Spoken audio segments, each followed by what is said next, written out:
Welcome everyone. Welcome for this first webinar organized by the Mediterranean Biodiversity Protection Community Working Group 2 on the sustainable use of natural resources. We are very happy to welcome so many participants who registered today. Just a quick reminder on our netiquette. So please switch off your camera if you are not a speaker, mute your microphone, and if you have any question, please ask them in the chat. With some colleagues, we are following your questions. They will be replied afterwards into the minutes that will be sent to you or directly in the chat with some people if we have the time. Then at the end of the meeting, there will be some space for question and answers. So if you want to ask some question, turn off your camera and please ask in the chat. We will pick some of you at the end if we have, of course, some times to discuss all together. So thank you for everyone who is keep on joining. Just quickly, I will remind you about the agenda of today. I will first start with the introduction of the Mediterranean Biodiversity Protection Community Project. Then I will go on introducing the different speakers. The first one is Pierre Vigne from Mpas, who will present the small-scale fisheries working group. Then we'll have we go deeper into the topic with the presentation of 2 best practices on small-scale fisheries governance. And we will have the pleasure to welcome Mosor Pravn from WWF Adria, who will present a co-management approach. Then we will have Antonio Di Franco from SZN Italy, from the MPA of Egadi, presenting some best practices from the Fish MPA Blue2 project on especially the governance toolkit. And we have also the pleasure for a peer feedback to welcome Juan Carlos Roquera Gamez from the Ministry of Agriculture, Fisheries and Food from Spain. And then at the end, we'll have hopefully sometimes to hear from you as well. And I also would like to welcome my colleague, Lucas Santa Rosa, who is also with us and will moderate the session as well. Thank you everyone for joining. I see that we are almost reaching 80 people, and I know that we had more than 100 people registered.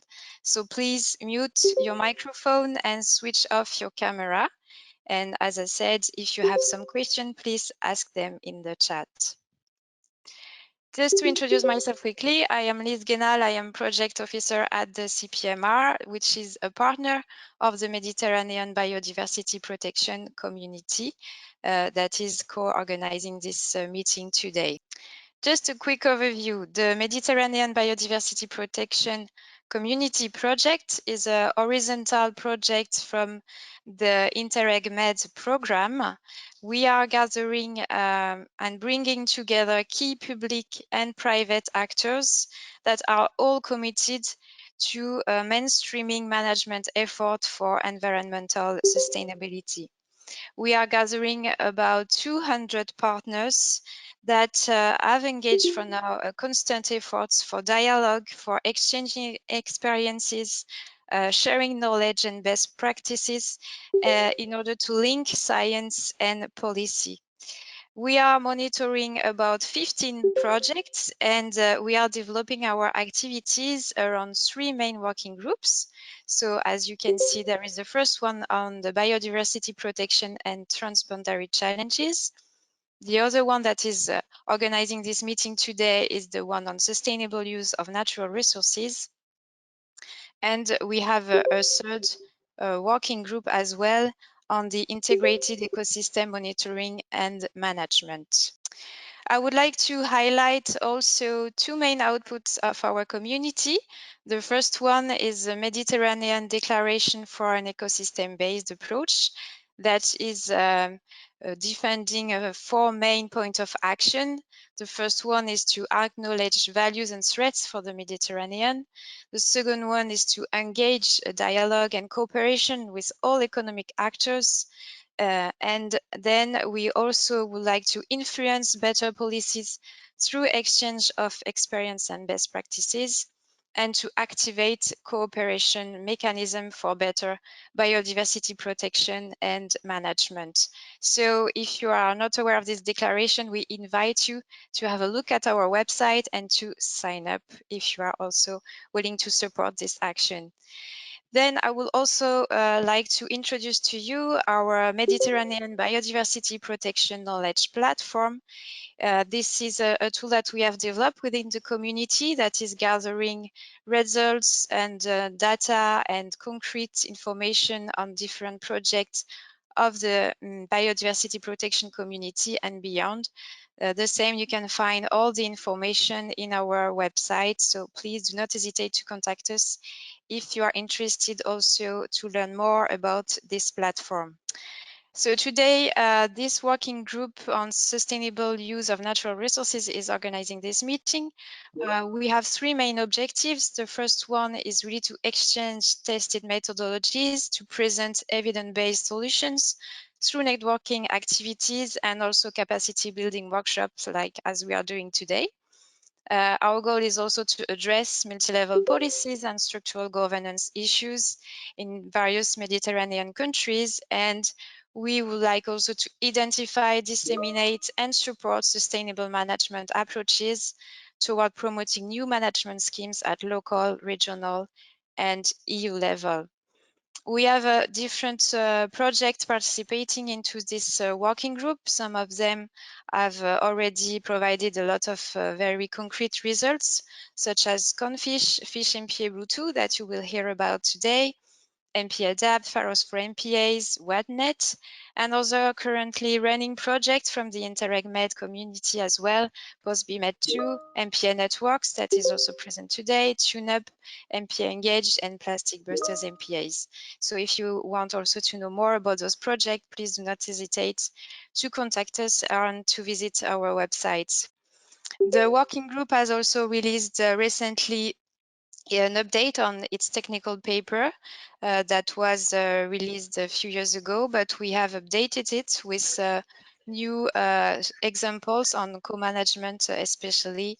So my colleague Luca is going to explain it to you a bit later, more detailed. And if you are also interested, we have different papers that are available in our website as well as some videos explaining the co-management, for example. Now I will ask Pierre Vigne from Medpan to introduce us about the Medpan Fisheries Working Group. Good morning, everyone. Thank you, Liz, and thank you for the invitation. So I work as MPA support manager for the secretariat of the Medpan network within a team of 8 permanent staff. So we can go to the next slide, I suppose. Liz, please. So Medpan, you may know, is a network of marine protected area managers in the Mediterranean, and as long as they are managed, actively engaged, their stakeholders have appropriate regulations that are enforced. MPAs have proven to be an effective tool for biodiversity conservation, but also, as you know, are very effective for the recovery of fish stocks, and therefore they also can benefit to the local small-scale fisheries communities. So we can go to the next slide. Well, which is not the next slide, but it's just to provide you with a quick still insight into what Medpan is. So to date, Medpan gathers 131 organizations that are either member or partners of the network in 21 countries around the Mediterranean basin, which altogether represent more than 110 managed MPAs. So the network dynamics that is shown here also of Medpan is to support management effectiveness for Mediterranean MPA system by increasing knowledge, capacities, awareness, and MPA policy implementation, and of course also funding for MPAs. So the network strategy is based on these three main areas, that are knowledge, technical support, and bring a coordinated voice for MPAs to the policy agenda. So to support the networks in these tasks, we have set up several thematics working groups, three for now, on three topics, one on highly mobile species, one on financing, and another one on fisheries, which are the topics which are currently in the scope of our action plan. Of course, other working groups will come in the future. And these three working groups are currently taking shape because they were, of course, started informally, and they are now taking a more formal shape within the framework of the Interreg-EU MPA network project. So as a main purpose, these working groups are to provide a permanent and in-depth expertise on these key management issues. So we can go to the next slide with an objective that is twofold, which is to constitute a pool of experts that MPAs of the network can request for technical support whenever they need an advice on applying and adapting methodologies to the specificities of their site. And it is also to advise and provide technical supports to the secretariat of the network in the development and implementation of our activities. So on the next slide, you will see that the support, that the areas of contribution of, oh no, this is a slide before, you're going a little too fast, sorry. That the expected contributions of the working groups are many, of course, because they are covering basically the full range of activities that are carried out within the network. So it's about like providing support when designing workshops, exchange visits, training, when referencing or developing monitoring protocols, guidelines, management tools, supporting, as I mentioned earlier, pilot activities that are part of the ongoing projects, and helping also, of course, to draft recommendations and policy papers. So it's covering the full range of the activities that we are carrying out within the networks. I will just finish on this next slide that is showing a picture of the time when we could meet. And it looks so far now. So there's pictures of Igal Ben-Ari from Israel Park Authority and Patrick Bonhomme from the Kelang National Park is when we actually informally started this fisheries working group during an exchange visit on no-take zones in Cerber-Magnus in France in 2019.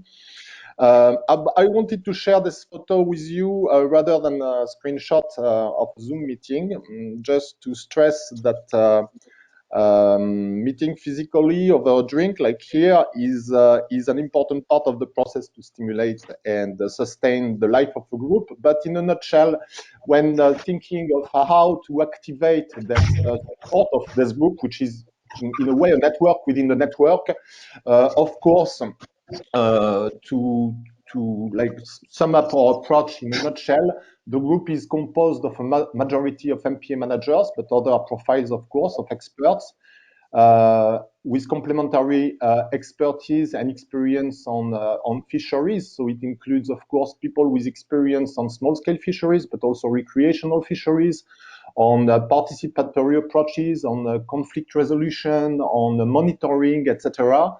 And the idea of having a majority of MPA managers in the group is, of course, to ensure consistency as much as possible with the needs that are those of the MPAs. So besides this, we are trying as much as possible to, of course, ensure the participation of pilot MPAs that are currently implementing projects on small-scale fisheries as part of the MPA network project, for example.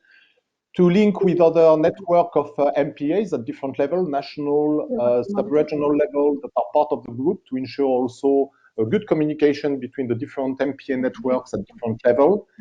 And of course, also for a question of consistency, have this connection with our governance bodies. And of course, we are trying to ensure good geographical balance, even though you know that 97 of the MPAs are based in the EU waters.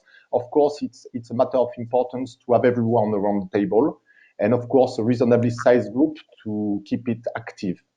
And the group finally is in terms of coordination, because of course it doesn't work by itself, is coordinated by a tandem of MPA managers, the MPA of Torre Guaceto in Italy, together with the MPA of Gokova in Turkey, and with the support of our secretariat, of course, with as a point to, as much as possible, facilitate the exchange by providing, first guidance whenever we are requesting the group for support, for facilitating, maintaining the dynamics, sharing information, making documents available, and practically organizing meetings when it will be possible again. And of course, monitoring deadlines, because it all has to do also with supporting activities which are in the framework of our projects. So thank you for your attention. This was my brief insight. Thank you very much, Pierre. I think, Luca, you can take the floor and start with the presentation of the best practices. Thank you, Luca. Thanks, Liz. Good morning, everyone. I'm Luca Santarossa, working as consultant for CPMR on the animation, let's say, the facilitation of this working group number 2. I repeat what already said by Liz. First of all, close your mics, because if not, we hear your noises. Secondly, if you have specific questions to understand better what, for example, Pierre said, please write in the chat and Pierre will reply you in the chat. Third, this presentation will be online by tomorrow, but especially by tomorrow, you will receive a short report of today's webinar. So don't mind, you will have all the information for revising it. And last thing, this webinar is meant not only to showcase some best practices, but to receive from you feedbacks on these best practices. So starting at noon, you will have a room for providing comments, for providing suggestions for improvement of the best practice, or for new topics to be dealt by these, let's say, projects that are, one is ended and the second one is still undergoing. But I mean, you can provide good hints for them to improve, let's say, the contribution. Okay, I move immediately to 2 slides just to introduce you the technical paper. In 2019, the working group number 2 issued a first technical paper based on available results of some projects. End of 2020, early 2021, we updated this technical paper with new results from new projects, and let's say also revision of the general approach. The topic is on participatory approaches.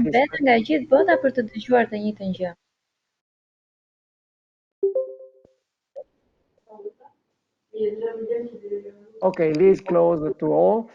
The topic is what we can do.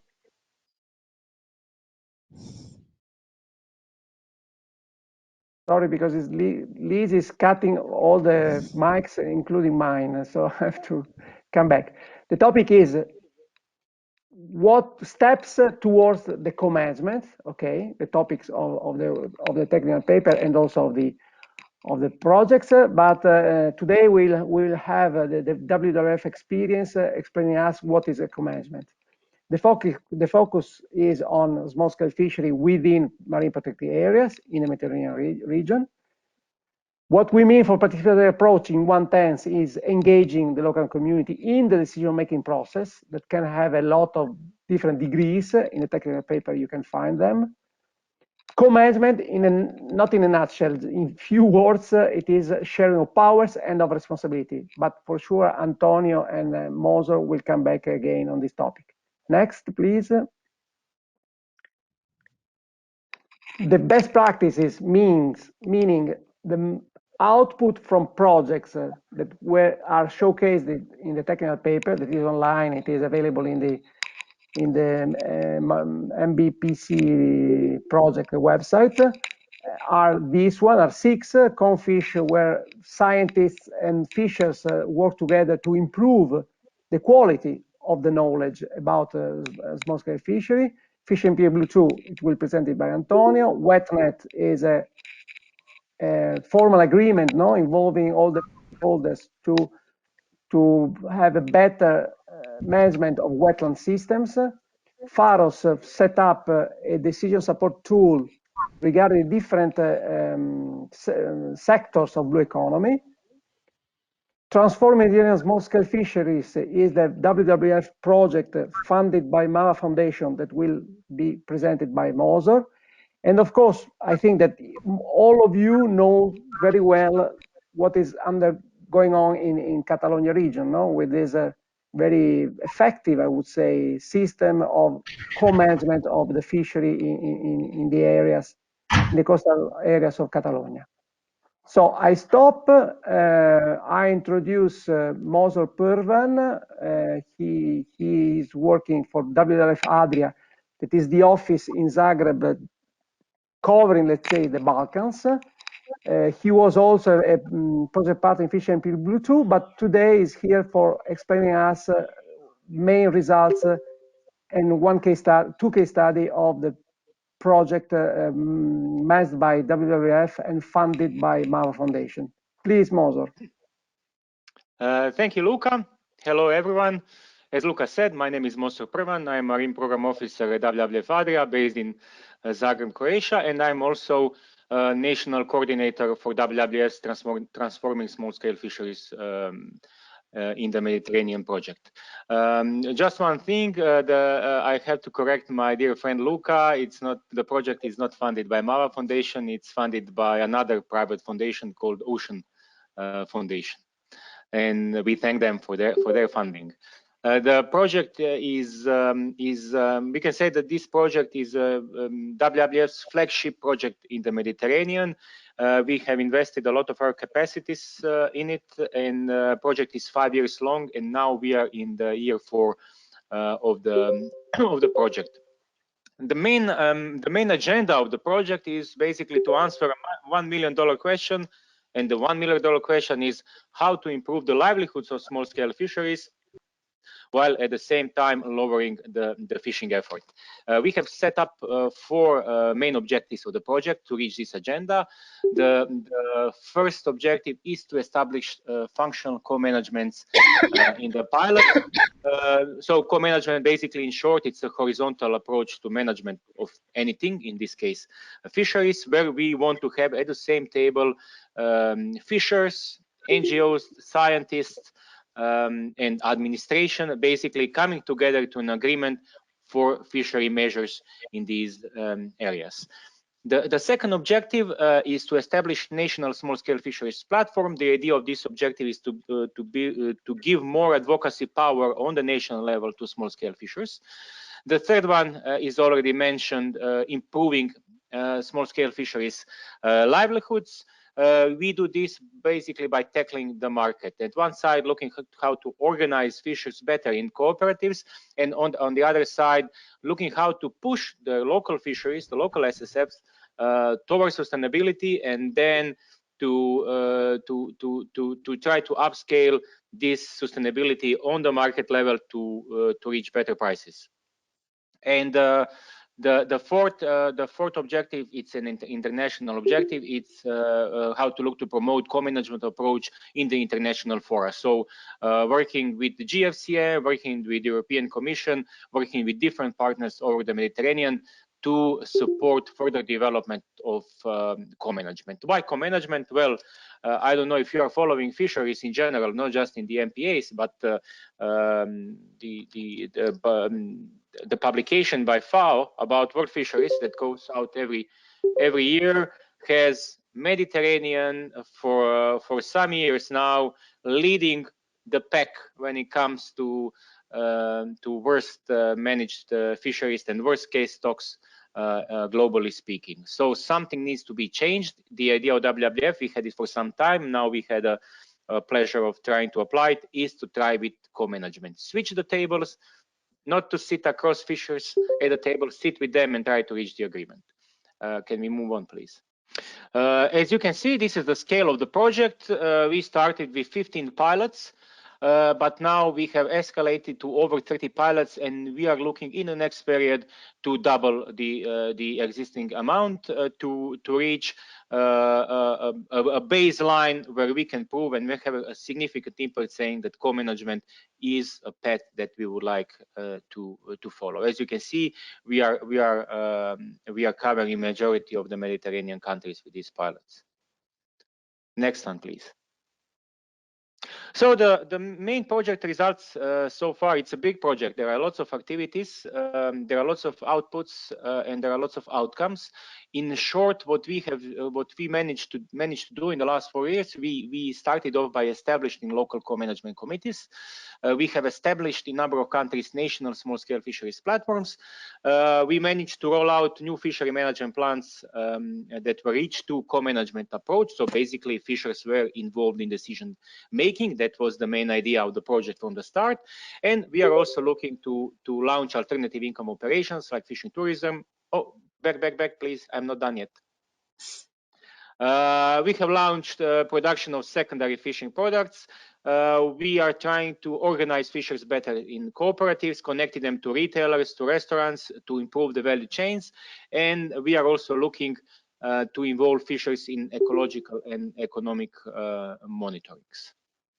We can go ahead now. As you saw, we have a number, over 30 pilots in the Mediterranean, and what I can tell you is that every pilot has its own story, its own kind of evolution, and basically every single pilot could be a case study on its own. Why is that so?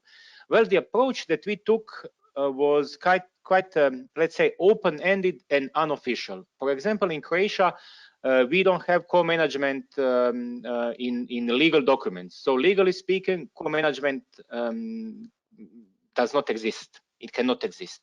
So what we did when we started the project, we went to these pilots. We sat down with fishers. We told them that we would like them to participate more in decision making. They were laughing. They didn't think it was possible. And in parallel, we went to administration, to nature conservation administration in charge of MPAs, but also to fisheries administration, because fishery administration is in charge of fishery measures, not just in territorial waters, but also within the marine protected areas. And the thing is, there was a status quo since 2013, where these stakeholders could not reach agreement on what fishery measures were going to be applied in Telaštica and Lastovo marine protected area. And there were lots of frustrations about this, which worked for us, because frustrations were so big that at one point the Directorate of Fisheries told us, look guys, we like what you're doing, we like the approach that you are trying to have, and we are going to support you in a way that if you manage to reach an agreement with fishers on the fishing measures within these areas, we are going to put it in a regulation. We are going to make it a law. Of course, it needs everything needs to be within the Croatian legal framework. So what we did, we sat down with fishers and we started talking. Basically, no, we didn't start talking. We started to listen. First year of the project was basically listening to them, and from this came out kind of a problem solution matrix. Fishers listed all the problems. We discussed with them the sources of these problems, and then we try to come up with solutions. And what we told them in the beginning, we said we cannot promise we are going to solve any of these problems for you, but what we can promise, you are going to have our time and our attention for the next 5 years, and we are going to give our best to try and solve these problems. It took us 2.5 years of really intense advocacy work with fishers. So it's basically direct stakeholder engagement. It's something that's very tiring. We kept an open door. We didn't say, okay, now you and you are members and no one else come in. We said this is an open door, unofficial co-management. Everyone is welcome. You may not like what we are doing today, but if you change your mind tomorrow, you are welcome to join, to sit with us and tell us what you think about these issues. What happened next?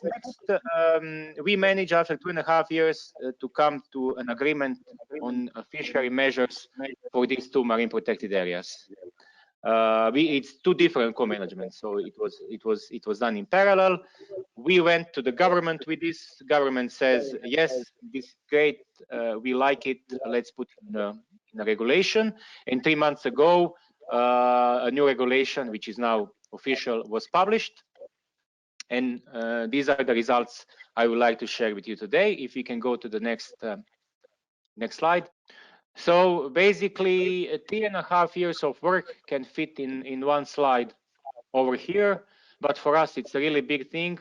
What happened? So basically, in the first time in the history of modern Croatia, it was fishers who voted out to lower the fishing effort. And the best thing, the most beautiful thing for us was that fishers voted out to have no-take zones. It was the first time in Croatia that we have small-scale fishery no-take zones that were voted for by fishers. It was a big surprise. It was a big surprise for us that they came out with this. It was a big surprise for them that we managed to pull off that this thing is published as a regulation, and it gave a boost, a really big boost for us to work for them in the future. Of course, what you are seeing in these slides are the results connected to fishery measures, so basically to co-management of fisheries. As you saw before, we are also working on the market aspects, and what we did in these two areas. A year and a half ago, we asked them if they would like to have a cooperative supported by WWF. And they said no, not because they didn't trust us, it was because they didn't trust each other. Now, after we managed to pull this off in both MPAs, they told us, look, we didn't think that you will manage to put this into regulation.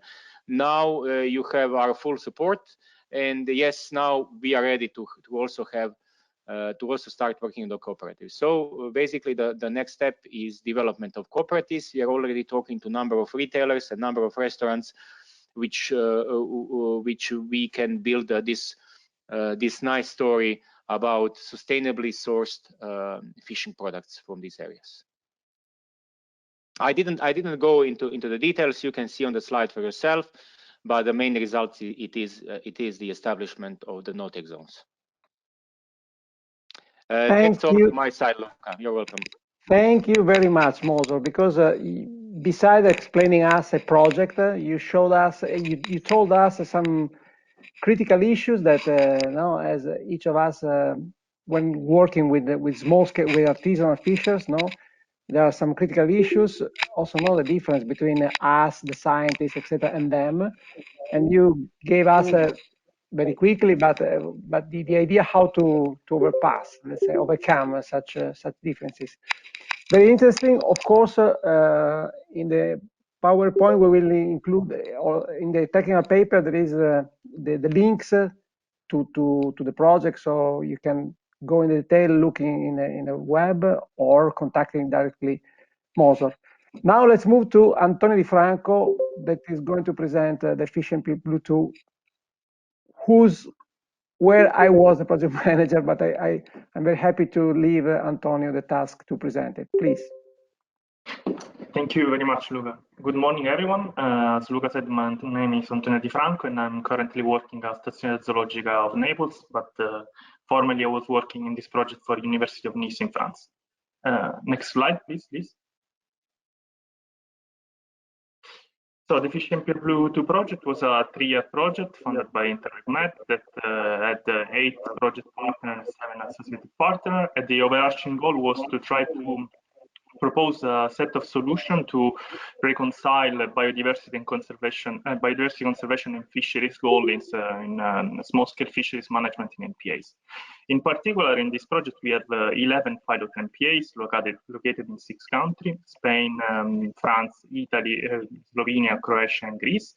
where there have been tested a series of measures produced in the previous project, the former FIESH-MPA Blue 2, FIESH-MPA Blue 1, that have been tested on the ground by a committee composed by local fishermen and MPA managers that we call the local governance cluster that was created in each MPA as the first phase of the project. So next slide, please.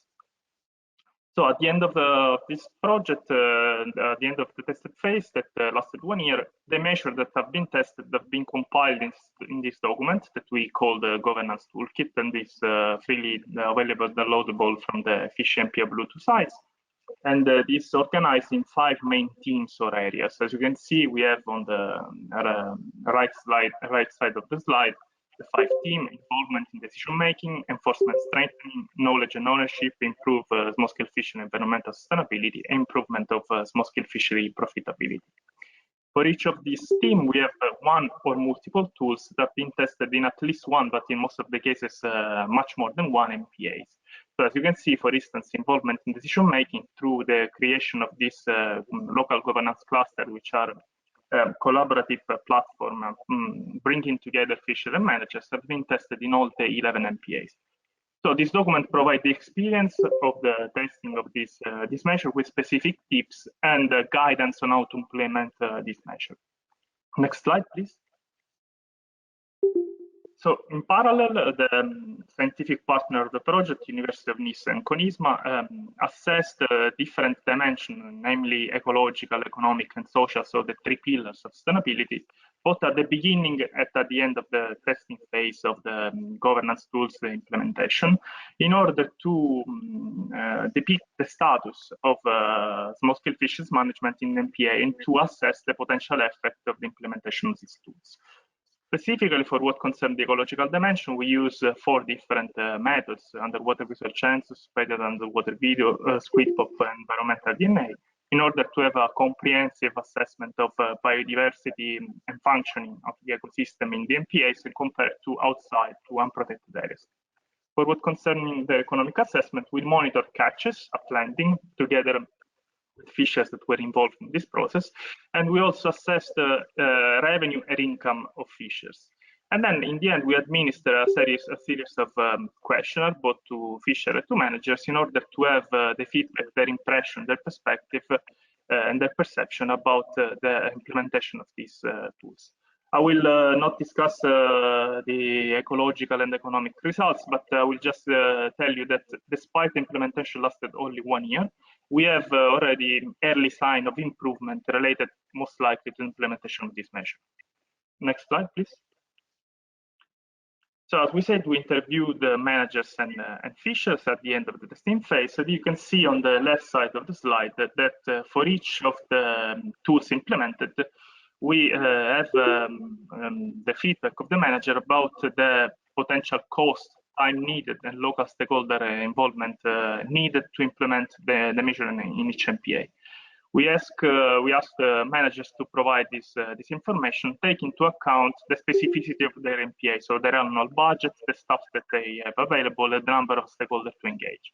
So these feedback are sort of context independent and can provide useful guidance for future managers in order to select the most appropriate post-appropriate tools related to the specific needs. We also asked to the local governance cluster to provide us with information about their perceived effectiveness of this measure. As you can see here, also in a 3-point scale as all the other measures.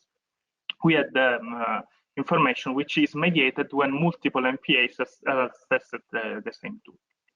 But we went also a step further, and we administered specific questionnaire to the fishers at the end of the testing phase, asking them to give their perception about the potential impact from very negative to very positive of this implementation of the tools on a series of 9 variables that you can see listed on the right side of the slide in this graph. And in general, you can see in light blue and dark blue all the perception that were positive or very positive by the fishers. You can see that for all the variables, this perception has actually skewed toward positive perception. and in particular for the variable related to governance, like participation in decision-making process, relationship between managers and fishers, and support of small-scale fishers to MPA. These perceptions were actually highly positive. In some cases, more than 70% of the fishermen said that the tool had a very positive or very positive impact on these metrics. Next slide, please.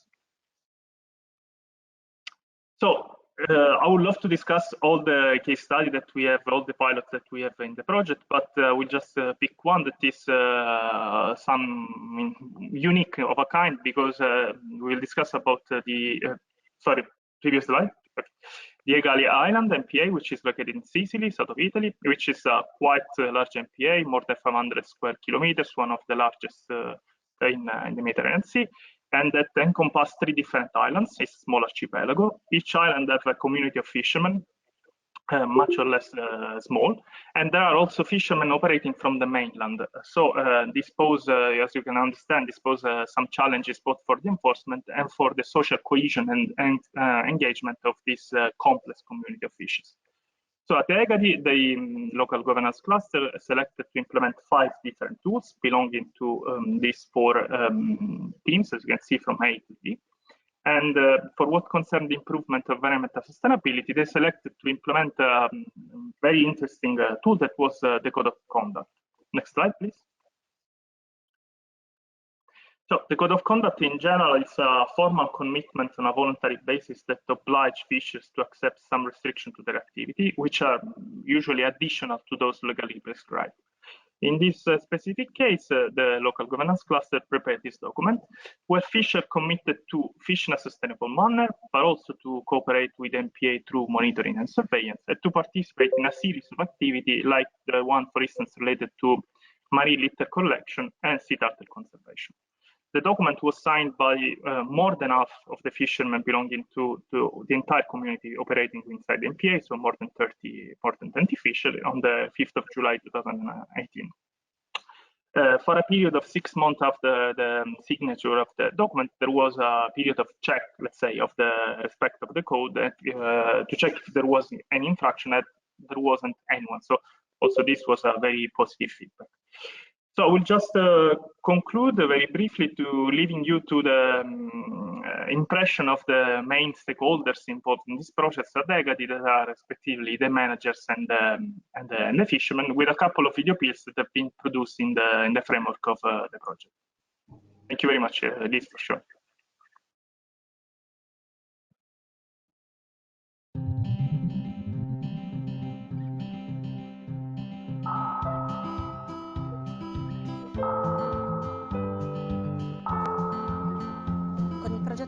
Fish MPA Blue è stato importante appunto questo processo di coinvolgimento diretto dell'operatore della pesca. Sono stati fatti degli incontri in cui si è chiesto loro di rendere simbolico e formale il loro modo di vivere il mare in maniera sostenibile.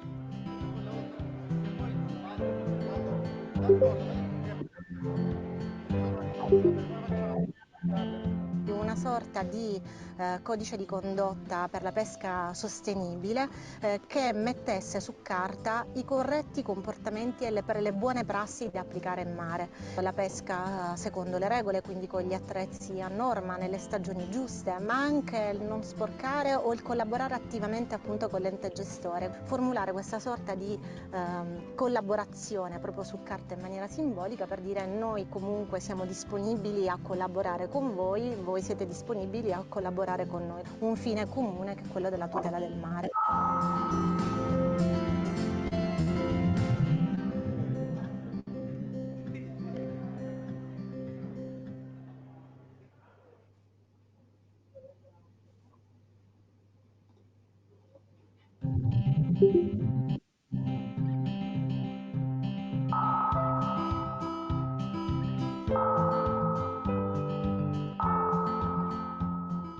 La prima barca l'ho avuto 8 anni, che abbiamo trovato una barca arenata sugli scogli, abbiamo fatto i masti d'ascia, abbiamo fatto tutto e da là ci siamo rovinati, siamo diventati pescatori. E ai miei colleghi posso dire: rispettate il mare, lasciatevi sempre offrire da mangiare dal mare e avete rispetto per la natura, che è un po' in difficoltà.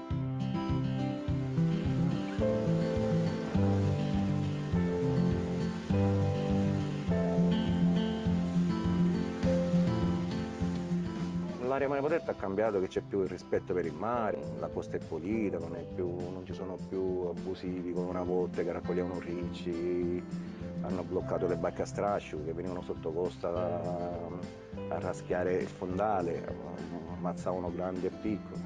E il nostro comportamento è che non mettiamo una maglia piccola, mettiamo una maglia più grande, così prendiamo un pesce selezionato e possiamo portare al mercato. Il mare è ricchissimo, basta fermarle un pochettino, fermare la pesca, fare riposare e vedi che il mare si ripopla. Tempo di niente.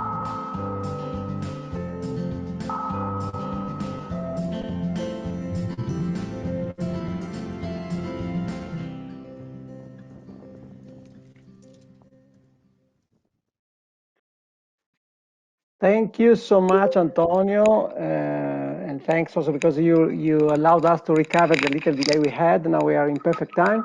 I want just to add that these two videos are part of a series of other videos where the idea was to make some peels, so very short video, because we know that fishers don't use the internet, but they use socials or WhatsApp or things like this. So the idea, as you saw in the title, no fishers talk to fishers. The idea is that the fishers spread around their colleagues such videos, and it worked, more or less it worked a bit. Thanks again, Antonio. And now let's move immediately to Juan Carlos Jorgera from the Ministry of Fishery of Spain for his peer feedbacks on the two experiences. Please, Juan Carlos. Thank you, Luca. Thank you for the chance to participate in this webinar, and good day to everyone. Well, first of all, I want to introduce or to focus our feedback in the experience, the model we use in managing our marine reserves. They are a reduced scale example of ecosystem-based approach to management system. It's based on an enhanced participatory approach focused on an integrative and active participation and involvement of all the stakeholders. That's what our actual regulatory framework allows us for today, at this very moment. This is a model has evolved and improved since we started to use it 15 years ago, and has have reported us very good results.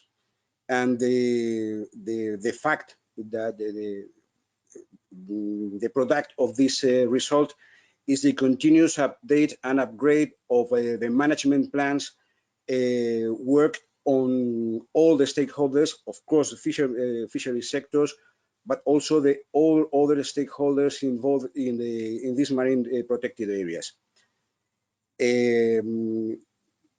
In these 15 years, a lot of other stakeholders has incorporated to this management, and the approach has to be different for fishermen, because they have to realize that they are not the only one now at sea. There are a lot of other people making a lot of other things. So the presentation, the results we're gonna feed back to you are based and are focused on the fisheries sectors, but keeping in mind that there are others. And of course, the main challenge to accomplish this mission is to have enough human and budgetary resources, because without that the kind of resources, it's almost impossible to go practically anywhere. So please, the next slide. Well, regarding the Transforming Mediterranean Small-Scale Fisheries project, the strengths we have found, first of all, of course, involvement of the fishing sector. They have to have an active participation in management and also in the decision-making process. We have to physically taken it to our management plans, and not only but our because of our regulatory framework, but because of it is a need, they participate actively in these processes. The participatory and collective process includes all the stakeholders that realize that participation is important to enhance the feeling of ownership in MPAs.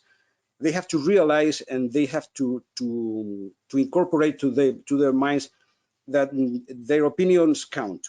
They are not only heard once a year or once every 2 years. The contact with them needs to be as frequent as possible. And awareness has to be raised on the obligations involved in participation and involvement in management measures, because this implication beyond simply fishing for the fishermen, it means that the activities that other stakeholders do in the marine protected areas also have influences in the management results and also in the evolution of the marine protected areas. So they have to assume the responsibilities, not only fishing, but also considering all of the stakeholders involved in protected areas. Next slide, please.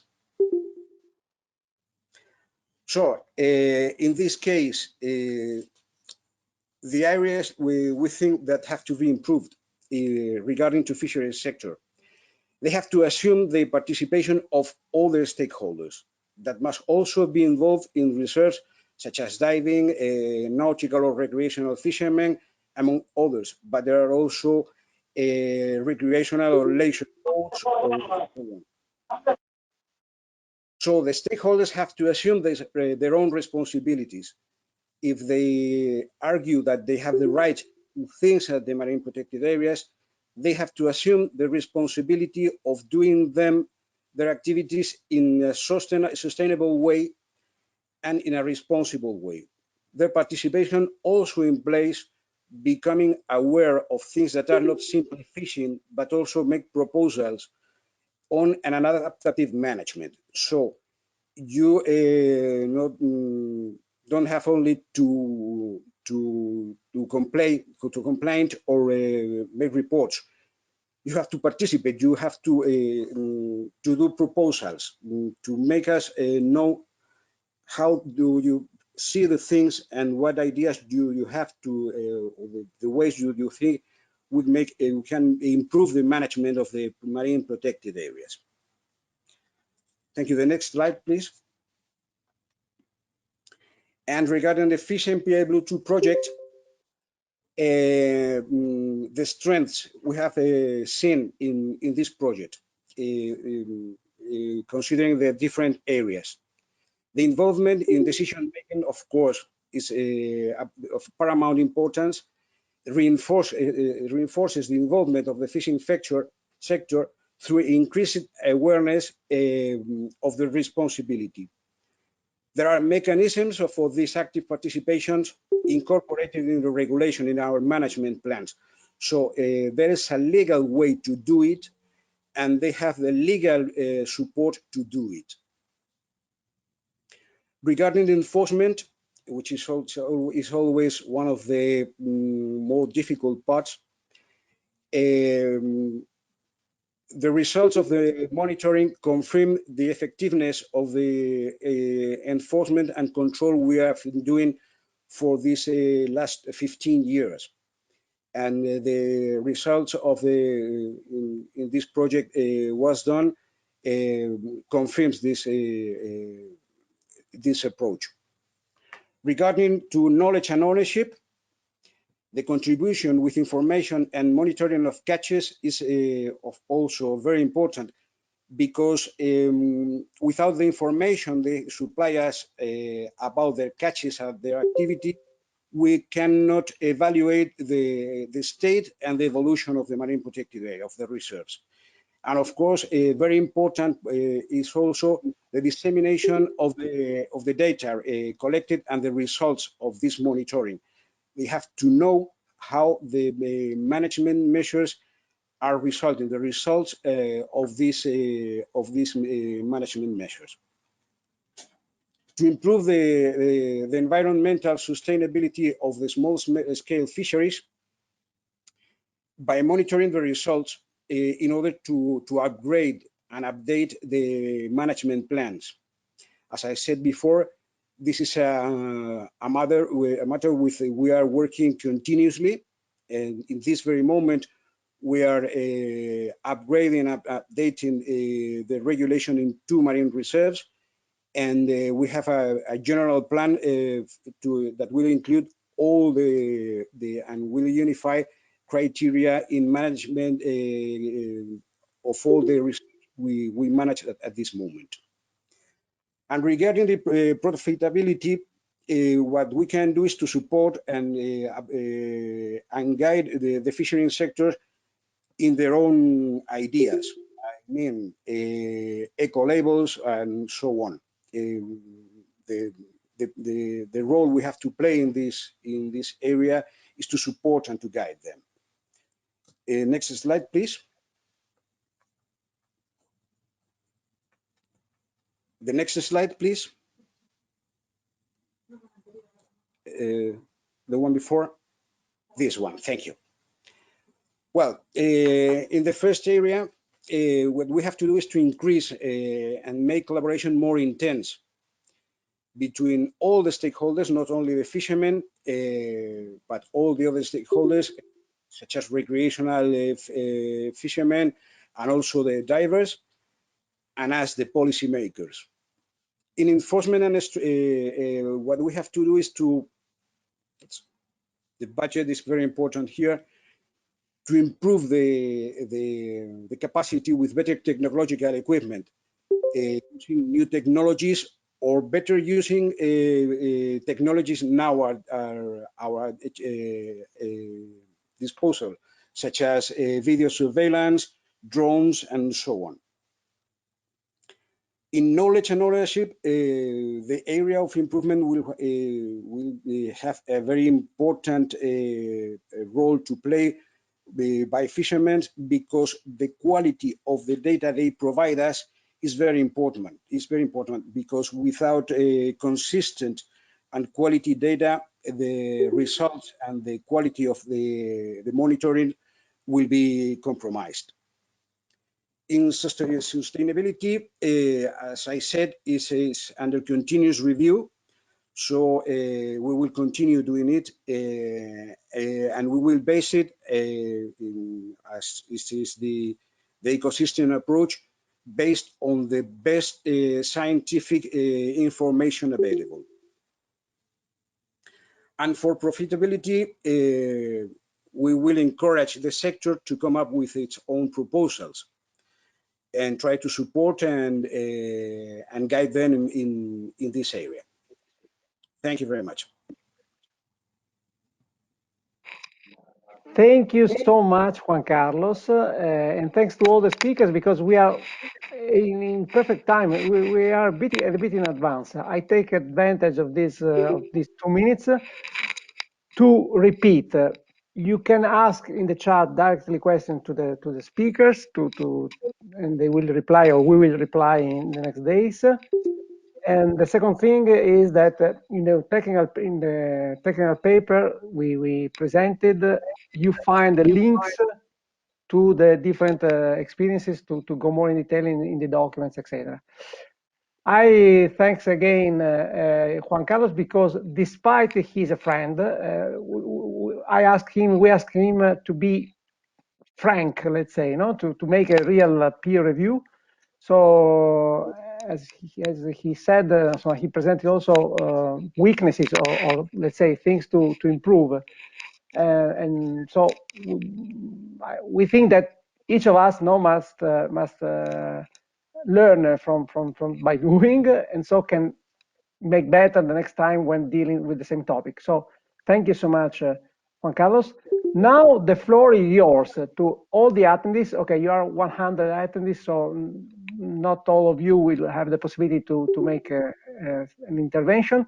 What I'm saying is that you start, I don't know, raising a hand or taking opening the mic, in order to give us contributions also coming from your experience, of course, but please try to stick in 2 minutes in order to give room for the others. We have 20 minutes to collect your feedbacks, and we will take notes, and these feedbacks will be recorded in the report we will spread out tomorrow. So now the floor is yours, and please. So we have a first question from Fabio Boseda, who is asking what were the main conflicts between stakeholders. Fabio, if you have your camera, you can put it on, and if you want to explain a little bit your question, please feel free. If the question comes to me, well, the main conflicts is to share the space. You have to realize that in these last 15 years, the amount of activities that take place at the sea has increased a lot, mainly recreational activities. And sometimes, because of a lack of information, some persons tend to think that fishermen are the predators of the sea, that they have to be banned from some places or so on, because they don't have the information enough on how or why marine reserves are there. And in our case, they are fishing protection areas. So fishermen are the base and fishing activities are the base of our protection. So when other stakeholders incorporate to do activities in the areas, they have to realize that they have to be informed, that they have to share the space and make the effort to come together and work and share the space. Information for that is of paramount importance. Thank you. Thank you very much. We have another question from Francesco De Franco. What steps have been taken to recognize these good practices in the next programming of the European Fisheries Funds? Same, Francesco, if you want to explain a little bit further your question, please feel free to open your camera and to speak directly now. I think this question might be also maybe for you, Luca, if you have some insight on that. No, the question is clear. Unfortunately, I'm not so used in the Brussels corridors, no, to go around. So maybe someone else here can say something. Okay, so no one is knowing what will be our future about European funds for fishery. No, the point raised by Juan Carlos is interesting. That is the conflict, let's say, between the professional fishers, all those artisanal, and the recreational fishers, that we know that some of them are not really recreational fishers, but are false recreational fishers. No, they fish and they sell. Any of the attendees has some hints to deal with how, for example, to measure this phenomenon of recreational fishers, or how to manage the conflict on the same resource between the professional fishers and recreational fishers, or something else? Please contribute. So we have a question from Beatriz Barajas from SEO BirdLife. What achieve more involvement and interests from managers and politicians? I see a classic model of governance, top-down, and it costs to get more implication in all process, specifically from NGOs. Beatrice, if you want to chat with us, please open your camera and your microphone, and you can also explain a bit further your question if you want. Well, to Beatrice, I can say that this is not a top-down approach. We have what we have been doing these 15 years is to revert that approach, to make the processes as much as participative as possible. We had in the former Fund for Fisheries from the European Union, we have the chance to start precisely those technical meetings with all the fishermen at local level. and that resulted in many regulatory activities and many management measures upgrade. So this is not the classic model. We have changed it, and we try to make it. You have the example of the responsible guidance for how we say the criteria for scuba divers in marine reserves. It has been a proposal from the very sector, and we assume that in a completely down up approach. So it's different the approach we are working now. Yes, and Okay, I add. thank you. And I add that Yeah. Catalonia is a typical example where the interest of managers and the interest of politicians has reached a way to achieve both economic and environmental goals. So we have another question from Sylvie. This project started before the COVID starts. How do these best practices stand nowadays, especially on the profitability aspect? So maybe a question also for Mozor, yeah. So sorry, can you repeat the question, please? Yeah, the question was from Sylvie. This project started before the COVID starts. How do these best practices stand nowadays, especially on the profitability aspects? Well, depends what we are talking about. There was when COVID started, there was a big downside to the selling of fish, and of course to the impacts connected to tourism. But over here in Croatia, we were quite surprised. What it turned out that eventually we did have a good season, especially in the remote islands, because people seem to look for such destinations. So our fishing tourism operations didn't see a big downside. It was on 80% from the year before. When it comes to cooperatives, to improving market chains and value chains, it was an issue for the first 6 months of the COVID, but then the market started restructuring, and what we changed, we introduced a few tools for the direct selling of fish.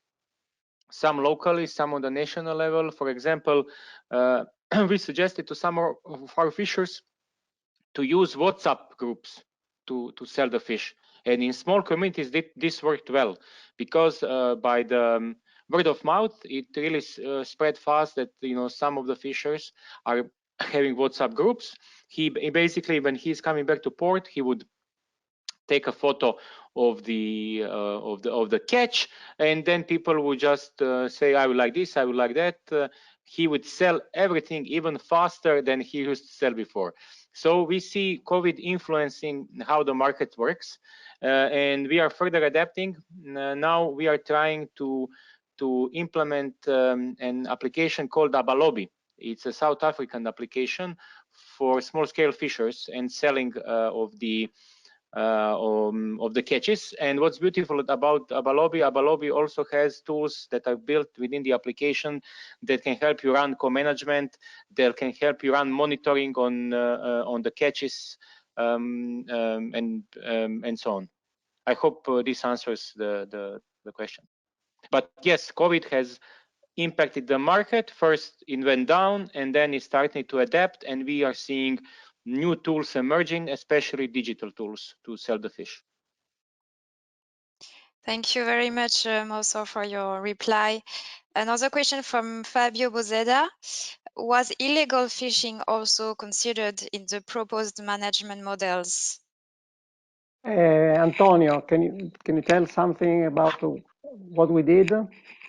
Yes, I think this is a very important point, because we also try to assess through questionnaire, through some field activities, the extent of illegal fishing, and unfortunately we have to say that it's pervasive in almost every MPA. So this is something to consider always in the management plan.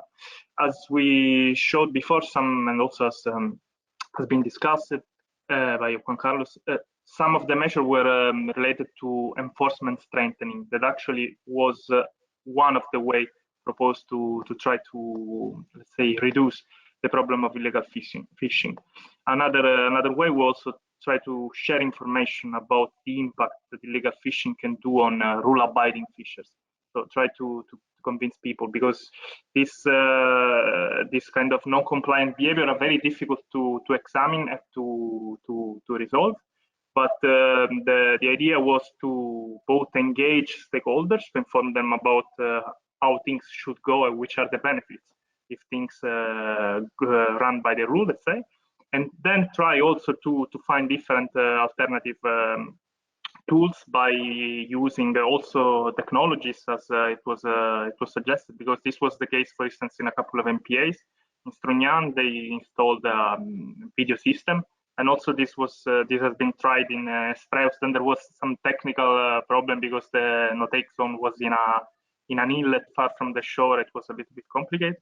Or also by engaging fishers in voluntary surveillance, which is potentially a tool very useful for the MPAs, because can increase actually the capacity to detect illegal activities and to therefore to curb all these issues related to illegal fishing.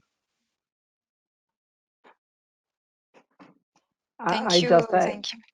I just add that if I remember well, Antonio, Fish and Blue 2 project was also received a prize, in an international competition. Yeah. I remember you went to collect this prize for the few we did about this topic. So the focus of Fish 2 was not the illegal fishery, but of course we tackled this problem with some of our activities. And I remind also another nice case that came up from a French pilot area in our project. They wanted to hire a guard, a local guard, like a ranger, an MPA ranger, but the legislation didn't allow them to do it. So they started, let's say, to ask for such a legislation, allowing them to have a ranger, because it was a cantonnement de pêche. So let's say as Antonio said, the measures to cope with the problem of illegal fishing are several, are different. The interesting thing is when the local fisher ask for such a measures, because each of us know that there are good local fishers that want to stay in the rules, and they understand the need of making sustainable the resource, the fishing effort, etc., while there are others that don't care. So it is interesting also to give, I would say, to give weapons to the local fishers willing to respect the law and to respect the sustainability, the ecological sustainability of the fishing resource. Luca, sorry. Go ahead, I can go after you. No, sorry, Luca, I don't want to be rude. I do not know how to raise hand here, and I don't even know if it's possible, but I just wanted to comment on two of the issues that were raised. Indeed, the question of Francesco, that together we will indeed discuss next week as part of our fisheries working group within MedPan, about the European Maritime Fisheries Fund and how it can integrate these good practices that were showcased, is a question indeed, as we know that this fund is mainly intended to support the fishers that want to, in their transition to sustainable fishing. But a question that we have is actually about the eligibility and conditions for MPAs to also access to these funds. And we know that in certain areas in countries, for example in France, MPAs can be eligible to EMFF and for certain measures. But we would be very keen to get all possible feedback from MPAs that manage to get together with the local fishing community these EMFF, as they are certainly an instrument that can boost the implementation of measures such as those that were presented previously in the presentation. And so the other point about the illegal fishing, and that is boosted by the illegal resale of catches, is of course, as we all know, an issue that is a concern for all MPAs and fishing communities around the Med. We had in 2018 this meeting in Algeria with 60 MPA managers and fishers from all around, who were all raising this concern and saying this has become really, it is a recurrent issue and an extensive problem. We believe that following good examples like what was done in the Calanque National Park in France, where they managed to dismantle a big, an important network of poachers that were reselling to restaurants in Marseille, that it is very important, as we know, MPAs are lacking means of surveillance, and for a lot of them are poorly enforced. And we believe for such questions, it's very important to try to get a better coordinated operational coordination in the field together with enforcement bodies. And for this, we think that our whole community should push for a better engaging prosecutors who are the one who can really get everyone around the table and design enforcement strategies, ensuring that police bodies and that all the judiciary chain is able to address these violations. That's my point. Thanks, Pierre, very important. Also because when we talk about illegal fish, we don't talk only to the ecological impact, but also on the taxes not paid, no? So black economy. And indeed, what is interesting, I think, in the example I was giving of the Calanque National Park is that for the decision of the court was against this, the poachers was an ecological prejudice. And in the process of characterizing the ecological prejudice, they also took into consideration the economic prejudice to those who are respecting the rules, including the sustainable small-scale fisheries and other activities such as diving that are, of course, impacted whenever facing these violations. Luca, sorry, if I may add something about this.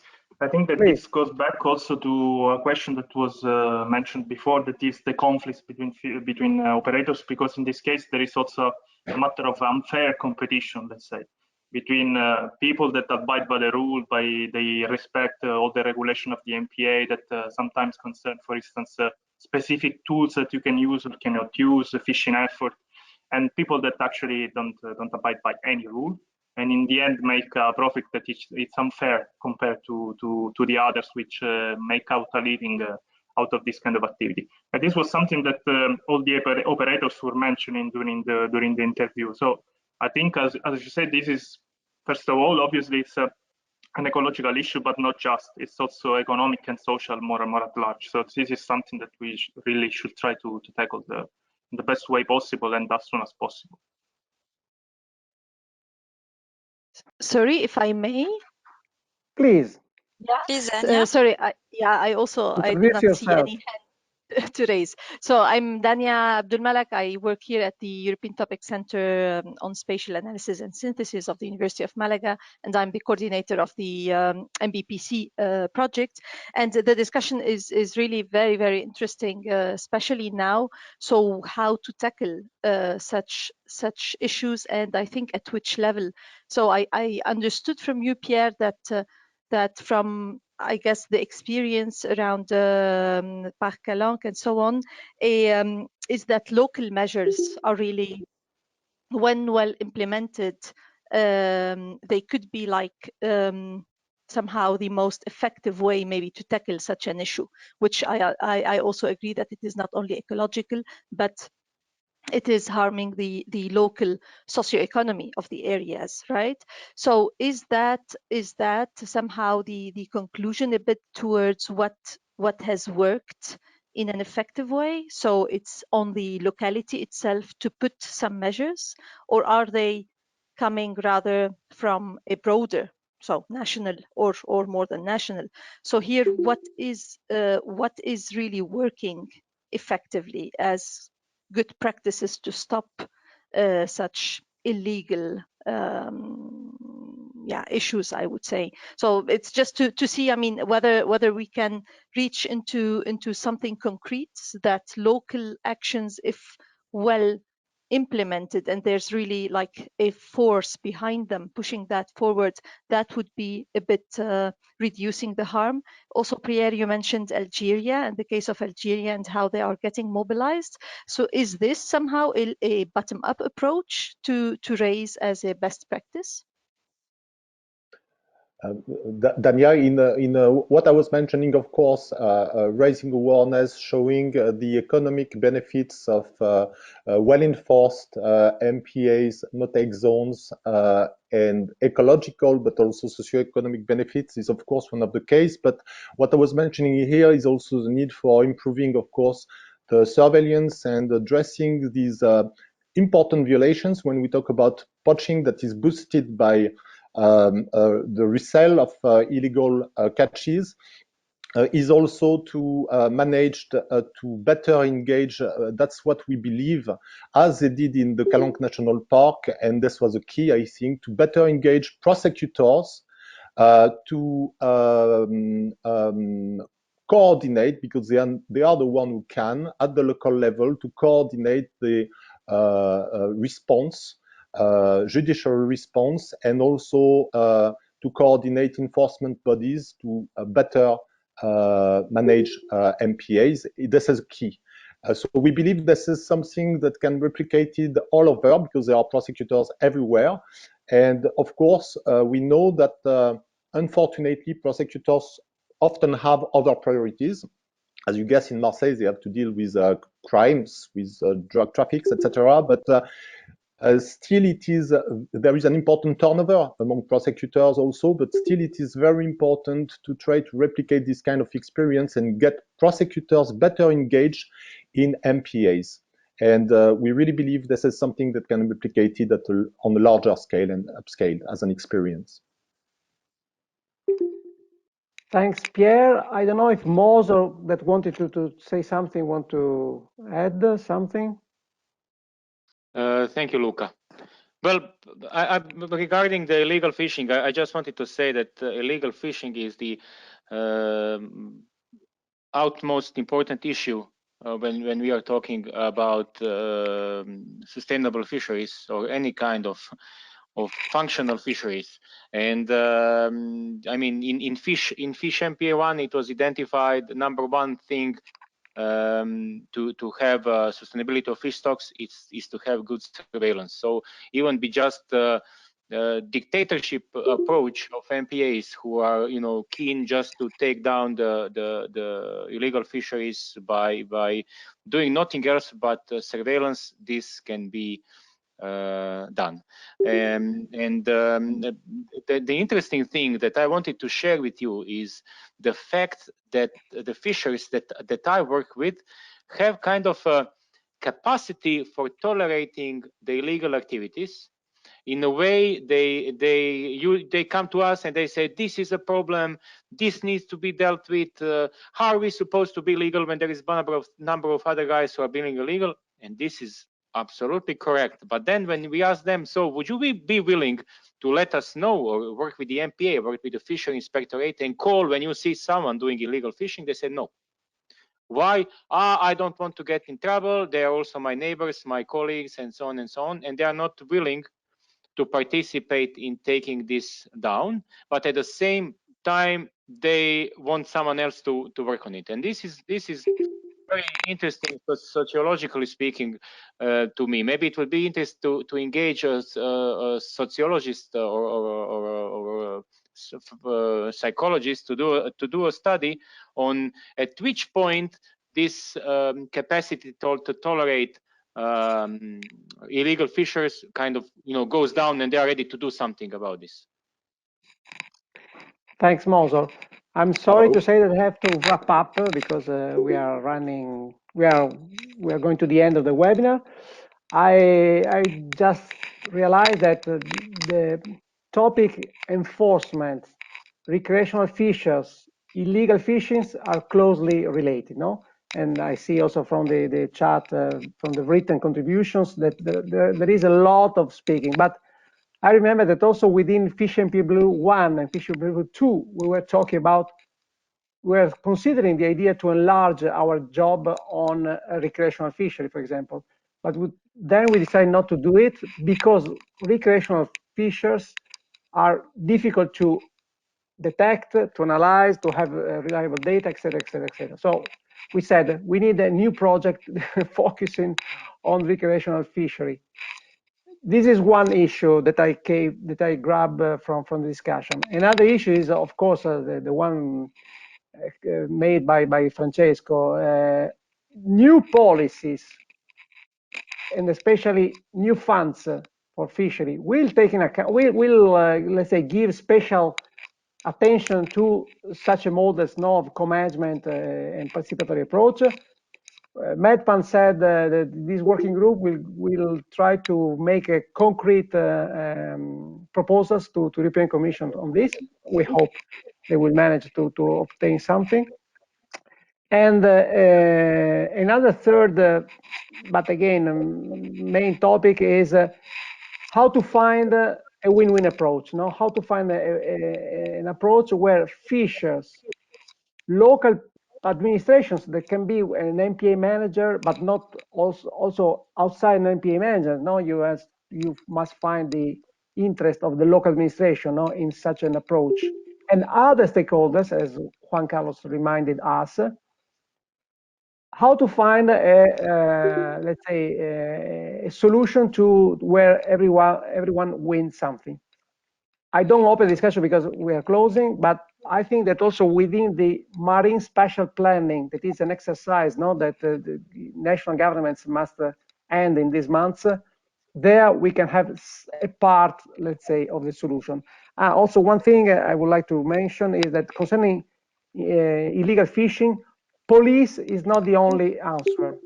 It's not enough. Let's say we have to think about integrating other measures in order to make effective the reduction of illegal fishing.